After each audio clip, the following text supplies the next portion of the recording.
I'm debating whether or not to go back in there and try to load up the other two in this, or just go home and we'll go and come back on Monday morning. I don't know, man. I'll see what I do. I'm gonna sit here and just rap for a minute or two. Well, I went in there and I was connecting. I think it was to Pitt because he gets into a lot of those action movies and those, well, Dwayne likes them too. Everybody likes them.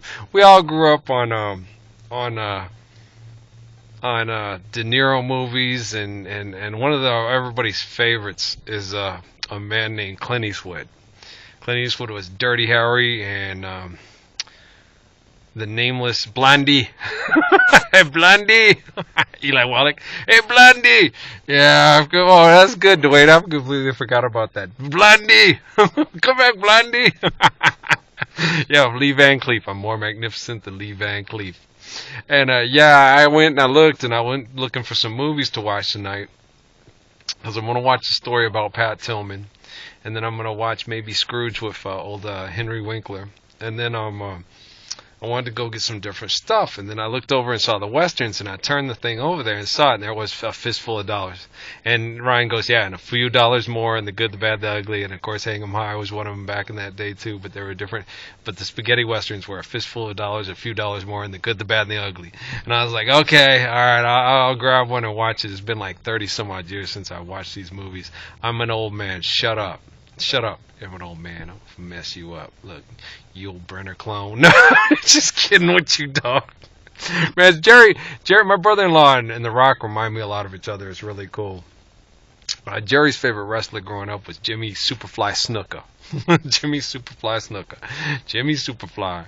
And yeah, he used to, yeah, it was funny. He really got into Jimmy Superfly Snuka. He liked the professional wrestling, and I think I told you guys that, and he would always sit there and tell you, this is Steve Stack. That was my sister's dad, my mom's ex-husband. He had two boys, Steve Stack and Eddie Stack. They used to come sometimes spend summers with us, and they were lots older than me. They were both older than my sister Linda, who was our oldest. And yeah, Steve Stack, and he used to do the Texas wrestling out of come say it right, Amarillo by morning. Okay, Amarillo. That's how we say it in Espanol. It's amarillo. It means yellow. So that meant to me that there must be a lot of tall fields of yellow buffalo grass, and so somebody would have came through there and named it Amarillo because they would have saw the yellow tall fields of long expansive fields of yellow grass. That's my best guess on why they would have named it Amarillo, why they would have named it yellow. And that's just the way I see it. Well, it's a lot of things like that too. Like Las Vegas means the meadows. So yeah, Vegas was a bunch of meadows before they came in and did what they did with it. Now doesn't look anything like Las Vegas. In Las Vegas and New Mexico, there were these meadows up above there where they have this ranching territory by Glorieta, where Val Kilmer has a ranch. And Las Vegas is the place up where the university's at, and is a town now, and there's not so much meadows because it's covered by a town. Understand? Okay, it's incorporated now with streets and houses, and so it used to be meadows, and they called it the Meadows, and then it incorporated into a town, which is no longer covered by meadows, but covered by concrete and buildings. Kind of interesting, huh? Well, because it was a fistful of dollars and a few dollars more, and then it got to be the good, the bad, and the ugly. And then you just got to hang them high because we all going to die if we keep on trying to reach for the sky with all the stuff that we build and don't restore our meadows, man. You know that what the world needs now is love, sweet love. Lord, we don't need another meadow. I think we do. There are mountains and hillsides. I think we're making the mountains crumble to the sea. Not a tear, no, not I. I really love that song. And if the mountains should crumble and disappear into the sea, not a tear, no, not I. Stay and be strong. I love Bono. Does have a good voice, and he expresses things very well. I really like U2. They're one of my favorite groups. I go off on people, and I'll make them really angry at me. You're calling me to war. You're Ralph. Don't call me to war. Don't call our sons to war. It's not a war like that. It's not a war like that at all. It's a war to unify all people against all people that try to divide all people. Okay, I would call Clint Eastwood to war against people that would divide us and separate us through our animosity and our misunderstanding of our misconceptions and deceptions. So many misconceptions, so many evil deceptions. And I am the lifesaver.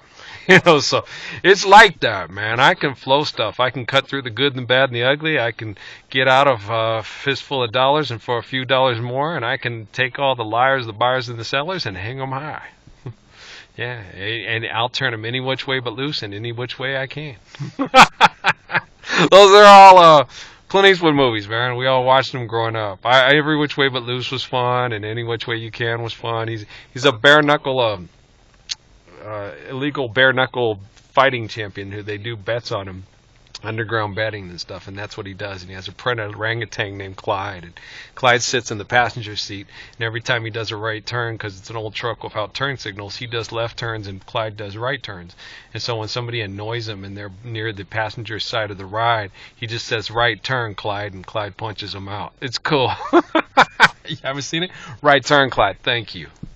Hey, Dwayne, you want to be my Clyde? Thank you. Just sit here in the little Ford Ranger, and we'll just sit there, and I'll go, "Right turn, Rock." "All right, dog." Knocked him out. Knock him out the box, Rock. Knock him out.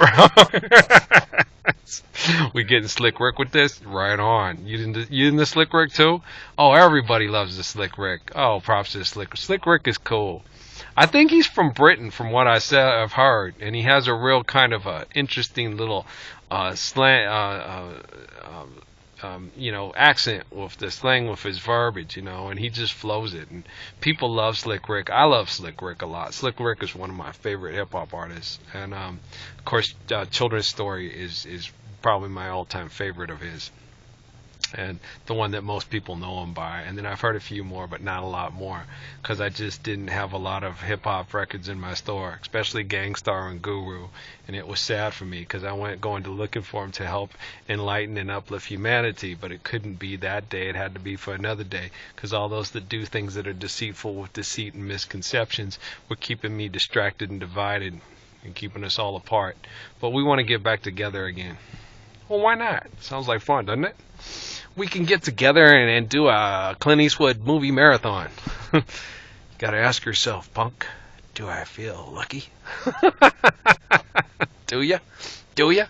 You gonna keep relying on the gun and intimidation? Or are you going to try just to intimidate people with truth? Like my pops. Me and a lady were talking about that. It's exhausting, man. It's more exhausting than being a Mexican-American in the borderland of Texas. It's exhausting. Like Abraham Quintanillas character played by Edward James Olmos. We got to be more Mexican than the Mexicans and more American than the Americans. It's exhausting, man. It's one of my favorite scenes from that movie when Selena's sitting in the back of the car and AB's sitting next to him, and they're talking about, Dad, let's go play Monterrey. Come on, Dad, we can do it, Dad, we can do it. And he's like, "No, they'll eat you alive. Your sister doesn't speak Spanish well. I sing Spanish perfect, but you don't sing it, you don't speak it well. They'll tear you up, And she handles it, she does it, just hand it up. And then when they leave, they read this article, and she's truly a people's entertainer, the entertainer of the people. And Selena sits there and goes, "Viva Monterrey!" She's all excited because Monterrey is like building up her career. There was 100,000 people there to see